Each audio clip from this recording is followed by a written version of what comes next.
Hello and welcome to your live post-match reaction after Rangers have been defeated 1-0 to Genk at Ibrox. Tonight I'm joined by JB. JB, sorry, I'm even struggling to get my words out there. I've been left pretty speechless after what is another horrible performance from Russell Martin's Rangers side. Just your overall thoughts immediately after that. Yeah, I'm going to say James Tavernier. They're disappointed, but it was just really poor. I think even going into the game, I think a lot of excitement. I've never seen so many people giving away tickets before the game for free online and different bits and bobs. But yeah, it was. It didn't feel right. It didn't feel like a Thursday night, a Rangers Thursday night going into the game. Then the team came out and again a couple of questionable decisions within that starting 11, which I'm sure we'll get into. And then just as the final whistle just as the game went through, you just knew that there was nothing going to come of it. And then there's a couple of things that probably then masked the overall outcome, but overall, don't think it was good enough. Don't think there was anywhere near enough pressing. We didn't look coached even when we had 11 men on the pitch. I think unfortunately, Russell Martin can talk his way out of anything, and I think he'll be saying, "Oh, it was the sending off. It wasn't for the sending off. We'd have been okay." I don't think we would have. Do you know what I mean? I think we only created one chance prior to that happening. So yeah, we'll wait and see. The sending off was in the 40-minute mark. We'd done nothing before that. Nothing. It looked like the same old lethargic, pathetic, slow push that we've watched for every game bar one this season, where we knocked the ball between centre backs. Everything was safe. We didn't create anything for our striker up front, who I think worked his arse off without actually doing too much, given that he couldn't be given much. But it's just this can't go on. He can't remain our manager. We had a small glimmer of hope at the weekend against Hibs, and that was it. And see, to be honest, I think that was all a bit of an overreaction after Hibs, because we've been so desperate for something, for a win. And even at that, were we even that good that you still believed we could go on a 10-game winning run? No, it's not been good enough. He's got to go. He's not the manager that's going to take Rangers forward. And it's probably going to take a bad result on Sunday for him to go. And I never want to see Rangers lose or draw or drop points. It's just, I'm just a bit emotional just now. We're straight after the game. Anyway, let's get to the starting lineup. I'm going to read it in the horrible order that UEFA puts it out. In fact, I won't. We went 4-3-3 usual. Butland in goals, right back James Tavernier, centre back of Cornelius and Suter, left back Makoma, and the middle three remained Diomande, Asgard, Raskin, and your front three, Mikey Moore off the right with Gassama on the left and Shermiti coming in up front. Shermiti probably the surprise one, JB, but I was quite excited to see him. Anything else in there surprise you? I think more for me, only because European nights, I want to see players in there that deserve to be in there. Either because they're showing something, not what they're showing in training sometimes, but we want to see players in there that that are giving 110%. And I'm not saying he's not trying, because one thing he is doing, he's covering a lot of ground, but he's making pointless runs. Like, there was times where the ball was going backwards and we were playing amongst our back four, and he was making mad sprints and running offside. And in possession, he looks really weak. I said, I don't care if he's 18 or 38. If you're either good enough to play in a starting 11 in Europe, or you're not, and he is not. He's nowhere near it.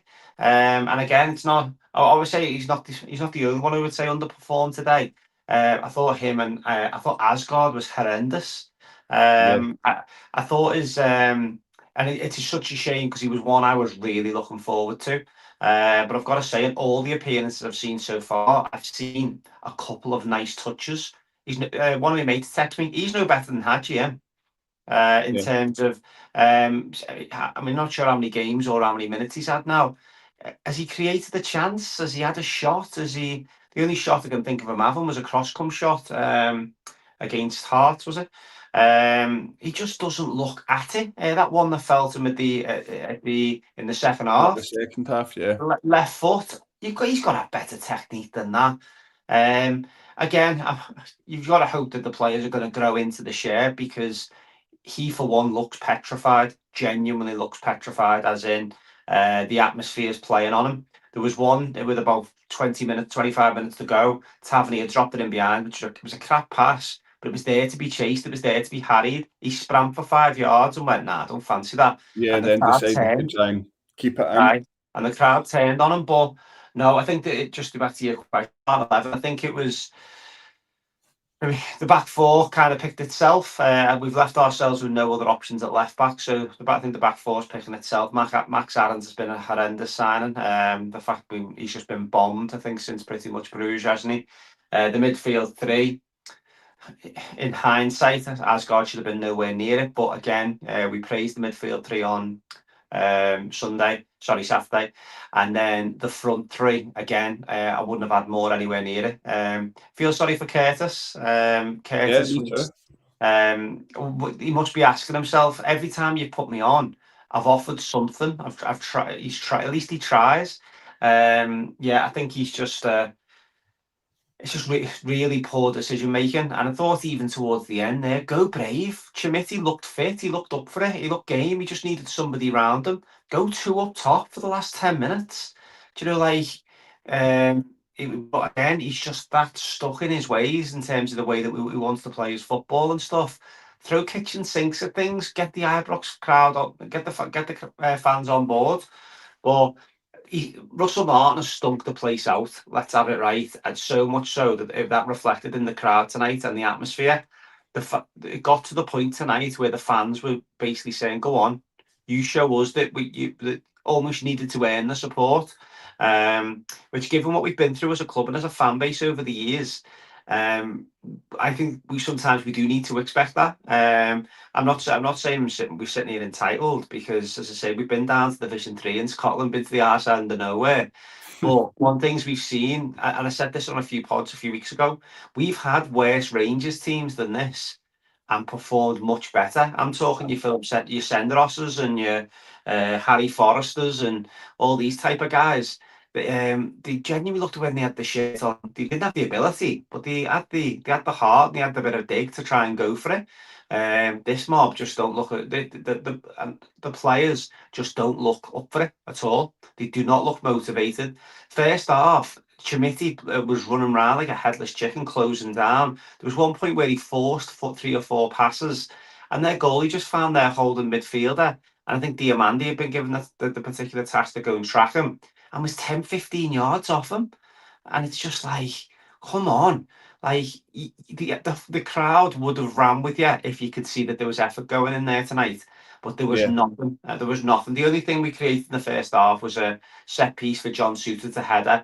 And I thought Ali McCoist was a bit over the top with it. The overhead kicked it. Do you know what I mean? It was going in. It was a desperate leg at the back post. But anyway, yeah, and again, it's the ref. He's gonna. I know what Russell Martin's gonna do. He's gonna get the Yanks in a room. He's gonna say, "End off." We should have had a penalty. There was a third decision, and a couple of their decisions, they maybe shouldn't have had a penalty. Yeah. But we'll go through the decisions maybe. Let's go through it. 14-minute mark. Good play down the left between Kasama and Magoma. Cross comes in. The Genk fail to clear. Moore fluffs his lines on this one, but it feels like he should have left it to Raskin coming on his stronger foot. Next chance 3 minutes later, Suter's header cleared off the line with an unbelievable clearance. Like, this was acrobatics and probably one of the best goal line clearances I've ever seen. Oh, you sound like Super Ali there. Mate.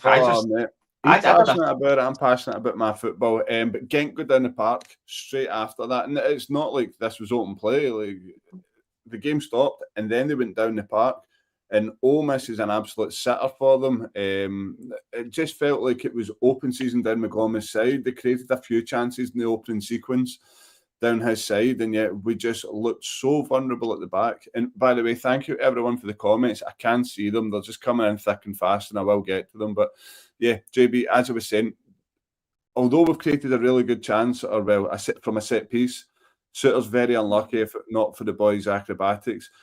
We just looked so vulnerable at the back, especially down Montgomery's side. It was only a matter. It looked like it was only a matter of time before Genk scored. Yeah, no, most definitely. I think the first half was a bit of a kind of how we've seen the season so far. We've huffed and puffed. You've seen little glimpses. I thought there was a couple of times Gassama looked dangerous. One thing I would say about Moore, for as critical as I think we are being with him, he works hard and he doesn't hide. He's always looking for a touch. He's looking for the ball. But the only problem is, when he does get the ball, he just wants to give it 5 yards. There's no bravery there to go. When I first seen him and everything I'd seen of him, he looked like a ball carrier. You know, like someone that was going to, and he was going to hit the byline or he was going to drive. I thought he's going to win free kicks for fun. This kid, a bit of a Jack Grealish type. But there's just not. There was again, but he's not doing that. And I used I know I'm bouncing about a bit, but Antman, come on. And again, he's a winger who likes to hug the touchline. If you look at his heat, I looked at his heat maps while the game was playing today, and all throughout his career, he's hugged the right wing and just kept going and going and going. For whatever reason, he must be getting told to drive inside onto his weaker foot. He must be, because why would you do that if that is not your strength? His strength seems to be a little trick and get wide. He's just not doing it. But yeah, I think in terms of the first half, it was a matter of when rather than if. As you say, I still think the overhead kick was a bit traumatic. Like, it was a long leg and just hooked it back. I think I've seen a few of them, but I think Super Ali built it up to be something it wasn't. But you fell for it. Don't know. I'd like to see you try that, mate. Anyway, let's move on. See milk turn quicker. First controversy of what seemed like VAR check after VAR check on the 35th minute mark. Ball comes into the box. James Tavernier doesn't really make too much contact. It's more like what you see when someone goes up for a header every week. They've got their hands out in front of them. Boy makes a bit of a meal out of it, and Tavernier heads the ball onto the boy's arm, his elbow. The referee goes to the monitor, and then, as a surprise to everybody, gives a free kick against Rangers. Like, the referee actually stops play here. It's almost like the referee was trying to spare his blushes, because I don't think anybody in the ground or watching would think that that's a free kick. There's absolutely nothing in it. Is it a penalty for you, JB? And sorry, just on that, I think it's a penalty by the current rules, given the handball, right? But I feel that it shouldn't be a penalty, if you get what I mean. Yeah. If that's against us, we're absolutely raging. But I think it's the one in pre-season. Who were we playing in pre-season, the friendly? It was right under Beaton's nose and he didn't give it. The hand was up in the air. It got headed off his hand. It's almost... Middlesbrough, was it? Luke Ayling, was it? Absolutely, that's the one. Yeah, for me, by the rules, that's a penalty. But it shouldn't really be, if you know what I mean. But yeah, it should have been given. Where are you on that? Yeah, no, I agree. I think I'll tell you what didn't help is the whole Bruges squad was round the referee, getting in his ear, and our players were nowhere near the situation. Even the manager had walked over to the monitor to get in the referee's ear prior to it.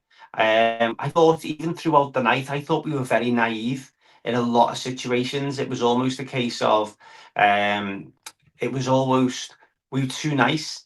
I think, and I don't know. Obviously, that I'm not gonna. You can't put that reflection on the manager. You need the players to kind of find a little bit inside them. But it was, and there was no, because of where we are as a team at the moment. There was no atmosphere.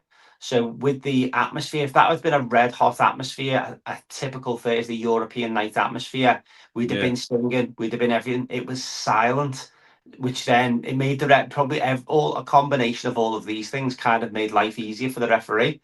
But again, because of where the manager's got us as a fan base at the moment, there was no pressure on the referee, both from the players on the pitch and from the fans in the stand, because of how we're all feeling at the moment. We're almost anticipating the worst case scenario. That's where we're at, and I think even when we'll get to the next penalty, even all these big incidents now over the next few weeks are almost we're anticipating the worst, aren't we? But I think that's how we've been conditioned from the start of the season. I think I can't remember who wrote it in our group chat, but it was something like, "I can't be bothered with their inevitable goal coming before we scored." But the next big moment wasn't their goal that came; it was a red card for Diamandi. Sort of loses control in the middle of the field, lunges in, goes over the ball, catches the boy. As red a red card as you'll see in my eyes, JB. Very silly, very desperate from Diamandi, who even to that point was not having a good game. Yeah, I mean, Diamandi's first 3 or 4 passes went, the first pass passed it straight to them. The second one, he attempted a 10-yard pass to feet, and it went 15 yards the other way to the opposition's player's chest. It was honestly, yeah, I think I've had a couple of Diamandi rants recently, and I think I come in for a bit of grief after one of the games. Can't remember which one it was now. It might have been Sunday. He's just. I think Craig called him the other day. He's just a nothing player. Do you know what I mean? If he was Scottish, he'd have been legged out of the team. There'd been nobody wanting him anywhere near anything. If Conor Barron put the performance in that Diamandi puts in, people would be wanting him nowhere near it. But I think there's almost a case of, because we spent money on him, and he shows the odd bit of magic, and I mean the odd bit. Then we kind of go, oh well, yeah, well, remember that turn he done in Nice, and it was like, well, yeah, I remember that. And then he had one good Old Firm game away, when we won last year. Then we kind of clinch onto these little moments of stuff, and at some point you've got to face the reality of he's just not very good. Like, and I said this, and I come in for a bit of grief on one of the pods the other day. I think we've got a group of players there that aren't very good into the mix of a manager who isn't coaching the players very well. I'd like to see if he's as smug as he was on Saturday and with the fan media after the game today, because he's got nothing to be smug about. But I just know you can write his press conference now. He's proud of the players. They worked hard. Thought the red card was harsh. The penalty decisions went against us. Blah blah blah. But I think, yeah, back to Diamandi. He's just. I thought it was a red card. At first, I thought it was harsh because I thought he's definitely got a touch on the ball. There was no doubt about that. There was one in the Premier League a couple of years ago. I think it was Gerrard when it went over the ball and his foot actually bounced off the top of the ball and then caught the player on the shin, and then it was done. He was done. So yeah. While we're on Diamandi, JB, I'm going to bring up this comment from Thomas H. Dio always looks like a player playing out of possession, right? And the reason I bring that up is seeing him start at 6 at the weekend and then start at 6 again tonight. I've never seen this guy in a million years as being a number 6, but at the same time, I couldn't tell you what his position is. his best position. I think his best position is off the front man in Europe. I think that's where he plays his best football, in them pockets. Because what skill set he has got, that's when we kind of see the best of it. So again, I refer back to the big European games, the Old Firm games. When he finds that pocket in between, close to the opposition sixes, then that's when you tend to see his best work. And then we've seen a few drives into the box and different bits and bobs. But it's very few and far between. I think about his goal away in Benfica, which was a couple of years ago now. The kid's been there a while now. Do you know what I mean? This is his third season. He's into his third season. Yeah, he will be, won't he? And yeah, we still haven't found a position for him that we go, that's his best position. Which at some point you need to go, is it the 3 or 4 managers he's worked his way through, or is it he's just not very good? And I think sometimes we need to face that reality. Yeah, it's hard to make a case. But anyway, the inevitable happened. It looked like Genk were going to take the lead. Ball slipped in behind James Tavernier, who I felt was completely out of position and not close enough to his centre back. It looked like this was going to get given for the tug, and that's what I was focusing on until Ian had said to us, well, he's at the game. I know he sits not far from me, so I had a good view of it, that he'd clipped the heels of the Ecuadorian winger, which he had. So slightly soft, but it is a penalty. O steps up, Jack Butland saves. And yeah, we were really on a shaky nail at this point. JB, did feel like we were going to go behind, didn't it? Yeah, no, most definitely. As I say, if it wasn't then, it was going to be. It was a matter of when rather than if. A little bit like Russell Martin, but I think he. Yeah, the penalty was harsh. You can see how it was given. We got something quite similar for us against Dundee. If you think about Gassama's run, where he's ran across the defender and then kind of left himself there for the player to kind of catch his heel, which he did. So yeah, I think it was. It was harsh, but you can see why it was given in the replay, and you can see why the referee didn't give it. Definitely wasn't for the contact on the arm because Tavernier never grabbed him. He just kind of rubbed his hand against his lower arm. Yeah, but Um, again, it's all too easy for the guy to get in there and get yeah, across Tavernier. Like, the yeah. positional sense is appalling there, man. You've got to be closer to your centre back. I thought, But I that's a thought, theme that we've seen. You think to the second half, which we're going to get to. How yeah, many times did you see the ball clipped in behind full back and centre back, clipped over the top, slid in between the two centre backs? A good defence does not let that happen whatsoever. And mm, it is just awful. And it's not just this game, we've seen that. We've seen it consistently. And it's everything we expected from a Russell Martin high line possession. I say that in inverted quotes, inverted commas, whatever you want to call it. This is everything we expected, and it's playing out right in front of us. And for some reason, he's still in a job.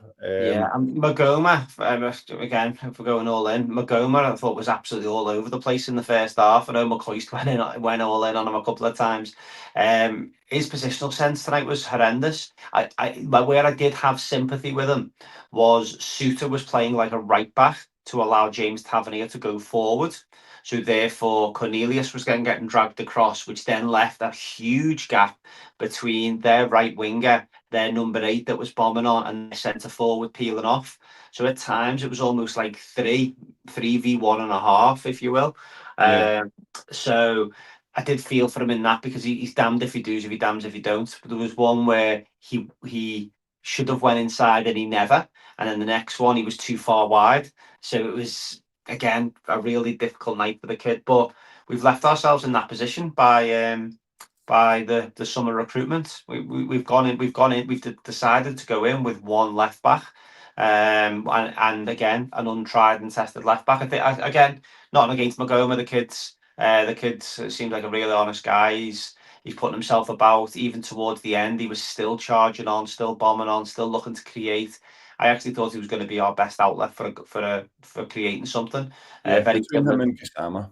yeah, down the left. I mean, I still don't. They don't seem to have clicked yet, which I think we need to try and work on that because them two, to the guaranteed starting 11s, I haven't seen. We're not seeing enough combinations for me. We're not seeing enough give and goes. We're not seeing it. Almost a case of just waiting to see what happens. A couple of times, Magoma got himself into really good positions in the second half, and Gassama tried to do a little bit too much. But you've got to accept that with Gassama because more often than not, he'll create something or he'll put one just past the post or whatever. So again, can't be too critical. But again, there just looks to be no relationships across the team Yeah, whatsoever. Everybody seems to be playing as an individual, and and again, it all just links back to the manager. yeah, There's nothing there at all that we can grasp onto. I don't think there's even the only thing that I can say I've seen from Russell Martin's 11 since we come into what I expected from a positive perspective was that goal against Hibs, where 34 passes, every player touched it. We found a gap and clever run by Moore, and then Miloski was in the right place at the right time. That is one goal, or I'd even say one chance that's been created in what we must be like. What are we looking at now? About 15 games. It's awful. It's absolutely awful, and he'll get away with. I just know he's going to get away with tonight because of the 10 men situation. But we were awful before the 10 men, and yeah, the style of play, even in and out of possession, is horrific. yeah. So, I've got but it. yeah, fair play to Jack Butland's got to be said. Yeah, Uh, absolutely. I thought the save was good. However, I thought his kicking tonight was really poor. Um, his long kicking doesn't tend to ever be too bad when he just has to can get rid of it. He's actually got quite a good swipe on him, but a couple of times he put the fullbacks under unnecessary pressure. But again, it's the way we want to play. We want to play this 35-yard goal wonders, but all from the back, everybody getting a touch, and yeah, it's shite. Yeah, I've got my halftime notes here as boring, lethargic pish, created nothing and looked vulnerable every time Genk went forward, and that didn't change the second half. The only change we made was Moore coming off and Ant-Man coming on, which I think was justified. But you said on Jack Butland there, 48 minutes, double save from Butland. We're putting bodies on the line. We look desperate. Then again, 2 minutes later, ball over the top from Genk. Common theme that we've seen throughout. And O misses a sitter at the back post for them. JB, it looked a matter of time before they went ahead. Like, we were all over the place. Even at the start of the second half, you think we would come out and say, right, look, we're down to 10 men. Let's sit in, absorb the pressure, because that then makes it a completely different game, because that's the way they came to set up at Ibrox. They sat in, they went man for man in our offensive zones, and they hit us on the break, which they done with ease. Like, they played their way through, and by 54 minutes, we were 1-0 down. Ball straight through the heart of defence again. Suter nowhere to be seen. I think he came up and he was too feeble in a challenge, maybe, I don't know, 20 metres into their half, 20 yards into their half. Yeah, but it had been coming. Yeah.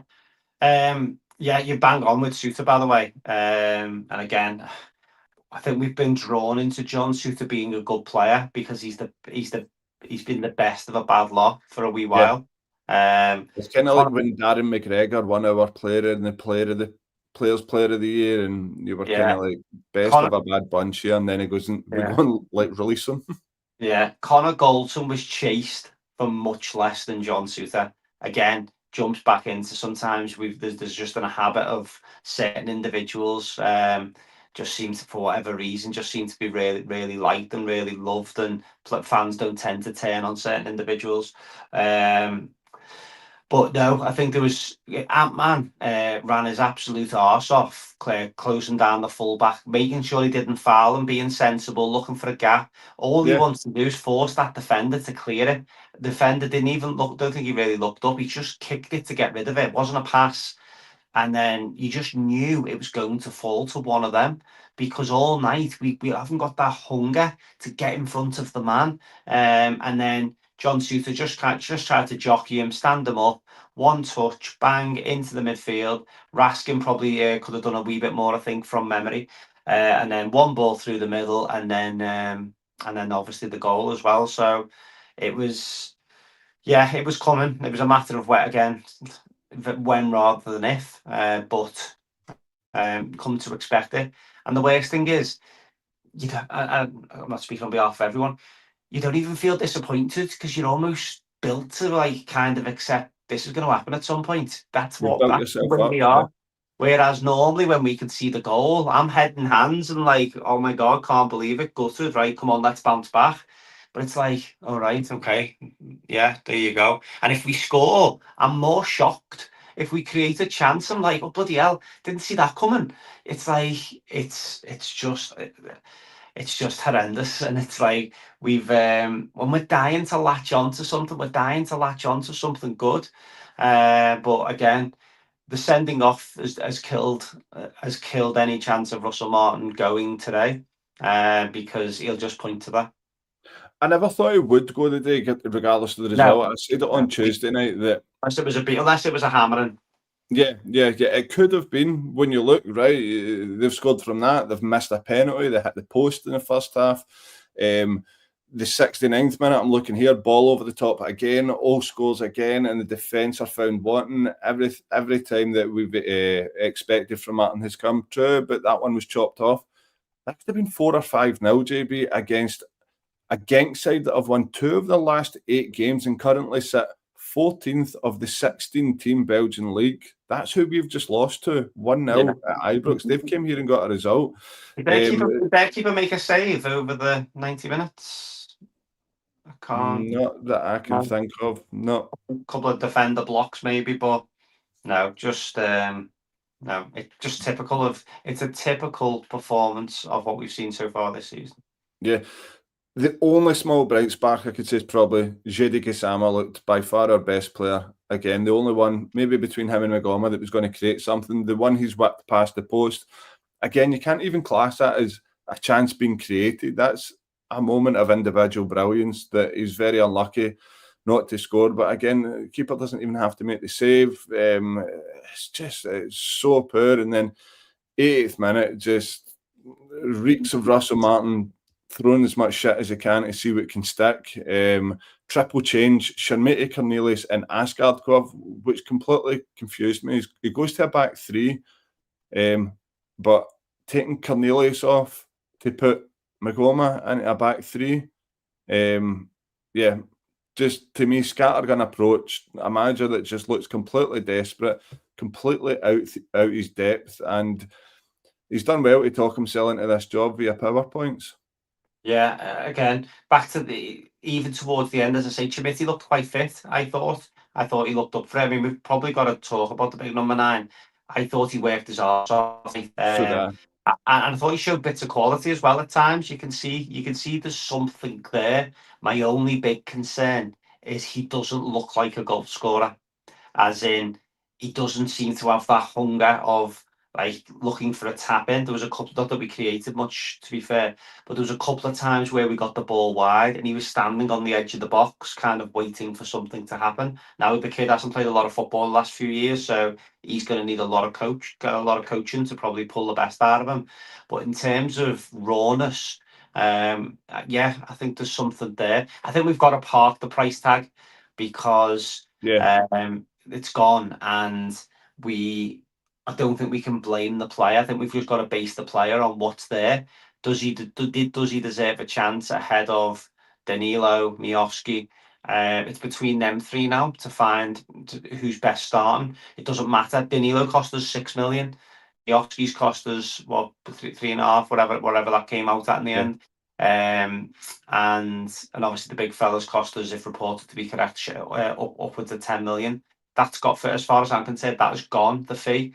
Do you know what I mean? We just have to make sure whoever the most formed player is, whoever's the guy who's working the hardest, whoever the guy we think is going to score us the most goals, that's the person that needs to play moving forward. But yeah, no, just a shout out for him, because I thought it would be quite easy for us to go full on scattergun in situations like this. But I actually thought he was okay. So not getting carried away, but no, he was good. I think it's extremely unfair to be judging strikers, given how little to no chances that we create. I think it's very unfair, but he did work very hard, and you could say that about Cyril Dessers and all the rest of it. But under Russell Martin, I'm very hesitant to judge anyone. What I won't take from players, and we spoke about it with Asgard earlier, is a lack of effort. Like, that is the complete unnegotiable about playing for a team like Rangers. You must turn up every single week, especially at Ibrox, and give 110%, regardless if things are happening for you. If not, he did do that. Certain others didn't. We speak there about Danilo, Miovski, Shermiti. I think you could play any of them up front and they're going to struggle. They're going to completely struggle in this system. Now, I know that I've hammered it home for weeks on here that I feel that we do have a good team, that the system's letting them down. I don't know if I can say that for everyone tonight. A lot of guys out there looked like, right, we're down to 10 men. We're beat, and it's a confidence thing, and it's a mentality thing that you get beat by, but you cannot go out and not give 110%, and I felt like that was the case for a few there. Sorry, I'm just seeing text coming through here. Maybe people can update us in the comments of what has come out. But yeah, I'm text here saying his interviews are the worst I've seen, so I don't think it's went down too well tonight. JB, I don't want to hang on too long here. I'll just quickly apologise to the competition winner that we gave the 2 tickets to. We're sorry about that, but we're glad we could do a decent gesture. And yeah, to everyone that's viewing at the moment, please remember to subscribe. It makes a big difference for us, because trust me, it is not easy coming on after a result like that and having to speak negatively and trying to put it across the right way. So please do your wee bit and subscribe, like, share as much as you can the stuff that we do. But yeah, I'll ask this to the comments. I'll ask this to you as well, JB. Under Russell Martin, where do we go from here? Livingston on Sunday. Not in a physical travel. I know. I said it a few times. It's a matter of when rather than if. You know, like there's nothing. There's nothing there. Whether he has underestimated the league, whether he's underestimated the challenge of the job. Um, there's the personnel that we've brought in. I mean, he's even reflect. You can see some of his reflections with his comments on Joe Rothwell in the week.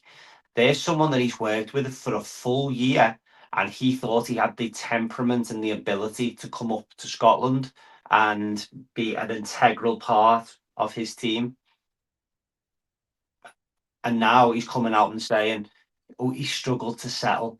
The kids haven't found schools. The kids haven't found the nearest fucking swimming baths. You know, like he's got a young family. I mean, come on. It's like what's he move? He's moved fucking 250 miles up the road. It's like how is that impacting his performances? Do you know what I mean? How's that impacting passing the ball backwards? How's that impacting not having the ability to run?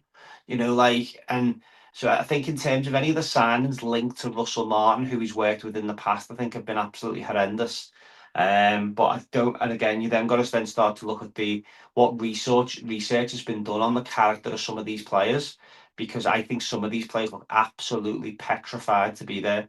Yeah, And whatever happened to you step over that white line onto a pitch and everything else in your life sort of goes to one side and football's your get out? Like, yeah, what? again, it's just making excuses. But back to your question, he's done. Do you know, like, and I think we said this a few times. He could win the next 20 games, and if he loses the 21st, then it's back out.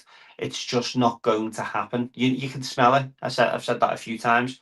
I've seen it similar down here with Everton a few years ago. Everton appointed Rafa Benitez as their manager, albeit he had a connection to Liverpool, but the Everton fans never took to him from day one.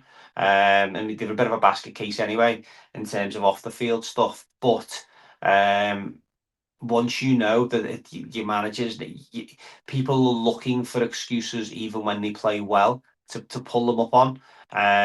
This fella hasn't even give himself that gift of stuff. If you go through the wins so far this season, which won't take long, the Panathinaikos probably hinged on them getting a man sent off because we were hammered in the first half. And then it was a couple of wonder strikes from Gassama and Curtis. Yeah, And Pilsen at home, the standout was Antman, who hadn't been coached, and needless to say, showed a fantastic performance, loads of energy, hitting the byline, looked really dangerous on the break. Haven't seen it since. And then and then Hibs on Alloway. I'll give Alloway. We made hard work of that. And the Hibs game on Saturday, I thought at the time Hibs were really poor, as in they looked miles off it. Like the yeah. Martin Boyle didn't. The Martin Boyle looked like a threat with his pace in behind once. I thought the boy Bowie looked really off it. Now, by all accounts, it was because we didn't let them set, we didn't let them get settled, and when we had the ball, we made them work really hard. That's good. That's great. But for all of that, we didn't. We created next to nothing. I can't think of their keeper actually making too many saves again on Saturday. Yeah, Uh, I think so somebody made a great point in the comments about that game as well, and not to go back over old ground. If they score first, if that Boyle chance stands at the weekend, we lose that game, and we look so vulnerable, and the players don't believe in the manager. The manager, I feel, gives off the impression that he believes in what he's doing, but does he believe that this isn't working? I don't think he does. His ego just seems to take over everything that he does. But let's be honest here and let's put cards on the table. He's had a good run of fixtures. He's not had a bad run of fixtures. This game tonight, under previous managers, even last season, this game absolutely reeked of FSSB when we played them last season. You knew we could have scored 4 against them if we wanted. And we'd done that. We'd done that last season. That should have been the same tonight. Genk are not a good side. I'm just not having that. No. They're a poor side with no confidence whatsoever, and they've just beat us 1-0. 1-0 going on 4 or 5, given what we've just seen. Russell Martin can't survive this, and I say this, he will survive it. He'll survive it to the weekend. I think he's surviving it until the international break. I feel that too. I think that's what he's been told, and you go out and win them games. Now got off to a good start against Hibs, and then bang tonight, and you just know what's coming on Sunday. Like there's me saying what I said earlier. I would every single Rangers game, regardless of who we've come up against. I remember coming up against Liverpool a few seasons ago. We had no right to go and win there. I fancied us. I thought, you know what, we could go and give these a right good go. And we got off to a great start with Scotty Arfield. But then, back you mentioned it twice tonight now, but Connor Goldson went down injured, and it was a massive turning point in that match. Turning point in the season, that the game froze for 10 minutes. There was a thigh injury from memory, and it was a really bad one. And then, to be fair, he probably never recovered from that with us. But it was I normally go into games really positive. However, I'm not anymore. Even tonight, I was, as you know, I like to put the miles in. I'm actually going to Bulgaria at 9 o'clock in the morning, but that normally would never stop me from going up and making sure that I'm back, even if I get in at 2 or 3 o'clock in the morning. Sorry, JB, I think your signal's going. You're sounding a wee bit like a robot, my man. So I'll give you 2 wee minutes. But in terms of Martin, we'll have Martin versus Martindale at the weekend. If you're David Martindale, you're kind of thinking, right, let's just sit in, let them come. They're not going to break us down. There's JB dropped off at the moment. Hopefully he'll be back soon. Just drop off, let Rangers come at us, give them the ball, let them try and break us down, because they know it won't happen. They know we won't create chances, and especially going to Livingston, where it's slow on that pitch. It will suit Livingston down to a T, and yeah, I hope we get a result, but I hope at the same time that the owners and the board have made up their mind that he goes after this result on Sunday regardless, because this can't go on. We can't watch this much longer. Yeah, no, you've nailed it, mate. I was just about to stay there in terms of I'd normally travel up today, even though I'm on a 9 o'clock flight to Bulgaria in the morning. I'd normally just charge up and then just take the hit and then sleep on the plane. But then I looked at it and I was like, why?